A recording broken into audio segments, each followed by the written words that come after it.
Kita lanjutkan perbincangan kita terkait dengan masalah polusi udara di Jakarta yang masih juga akan terus diupayakan untuk diatasi agar mereda di Jabodetabek. Saya ke Ibu Siti Nadia. Ibu Siti Nadia, terkait dengan data dari Kemenkes ini selalu naik ketika jumlah orang yang terkena penyakit pernapasan begitu ya. Bagaimana dengan jumlah kematian yang diakibatkan dari polusi udara ini, Ibu Siti Nadia?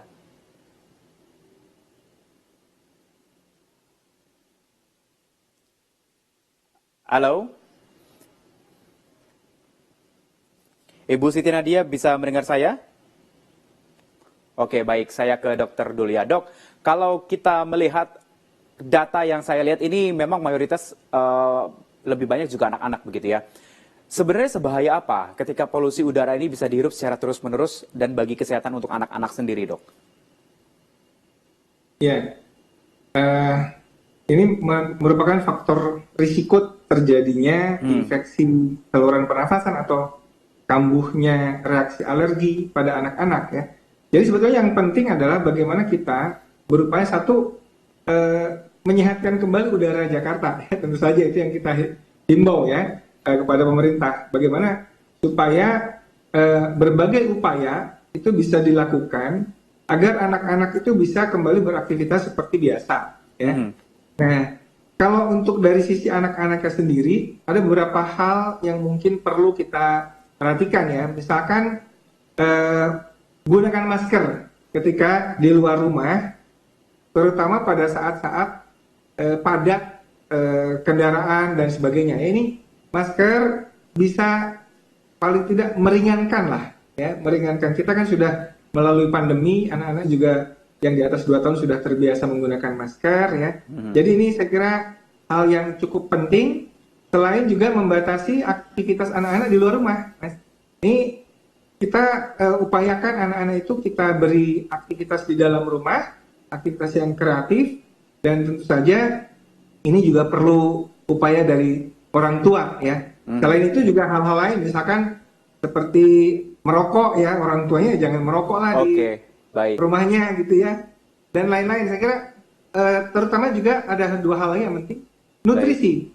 Anak-anak ini pada saat sekarang butuh nutrisi yang bergizi tinggi, ya, kaya protein hewani, ya, kaya sayur-sayuran, kemudian juga vaksinasi itu bisa melengkapi supaya anak-anak timbul imunitas terhadap infeksi saluran pernafasan atas. Oke, baik. Dalam case ini apakah IDAI juga dilibatkan begitu, Dok, untuk bisa mengatasi polusi udara di Jakarta, khususnya untuk anak-anak? Ya, kita bukan hanya IDAI, ya, ada beberapa organisasi profesi lain, PDPI, PAPDI, ya, dan lain-lain itu bersama Kementerian Kesehatan kita membentuk tim untuk membentuk panduan praktik klinis terkait polusi ini.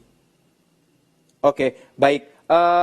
Saya mau tanya lagi, Dok, kalau seandainya untuk pengobatan secara mandiri di rumah begitu ya, kalau khususnya untuk di Jakarta, ini kan masih dalam proses penanganan sampai dengan saat ini begitu ya. Tentunya ibu-ibu sudah khawatir terhadap anak-anaknya mungkin yang saat ini mengalami gejala pernapasan begitu ya. Apakah ada treatment sendiri untuk mengatasi di rumah begitu, ataupun ada yang harus dikonsumsi, obat-obatan atau apa begitu, Dok?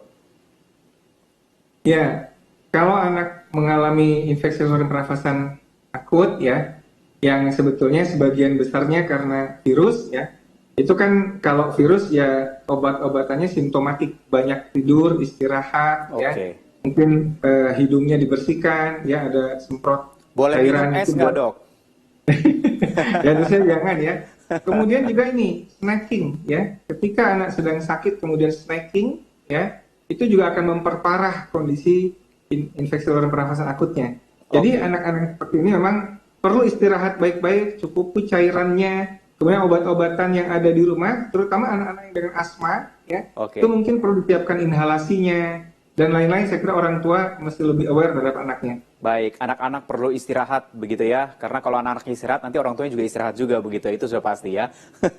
Oke, saya ke Ibu Siti Nadia. Bu Siti Nadia, saya mau menanyakan terkait masalah pasien yang tadi sudah dikatakan kalau untuk yang menderita penyakit ISPA ini jumlahnya semakin banyak dan juga meningkat gitu ya.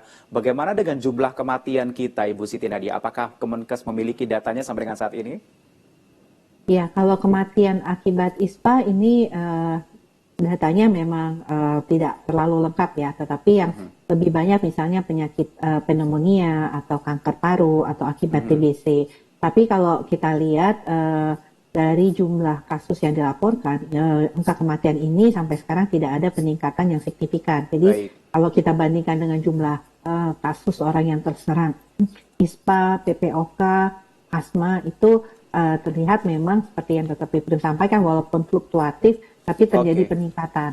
Oke, baik. Karena dari data yang saya dapatkan, Bu Nadia, ini sepanjang 2023, ini polusi udara telah menyebabkan 8.100 kematian di Jakarta dan membawa kerugian 2,1 miliar US dollar, Bu Siti. Terkait dengan jumlah ini, begitu ya, kenapa sampai saat ini Kementerian Kesehatan juga belum menetapkan kejadian luar biasa terkait dengan masalah ini, Bu? Ya, kalau kita lihat permasalahannya ini adalah karena peningkatan kasus ya. Kalau kembali lagi 8.100 itu adalah jumlah angka kematian, bukan berarti terjadinya 8.100 kematian itu disebabkan karena polusi udara yang saat ini kita hadapi. Jadi memang itu adalah total kematian dan kalau kita bandingkan pada tahun-tahun sebelumnya kurang lebih angkanya berkisar pada angka tersebut. Sehingga kemudian kita melihat bahwa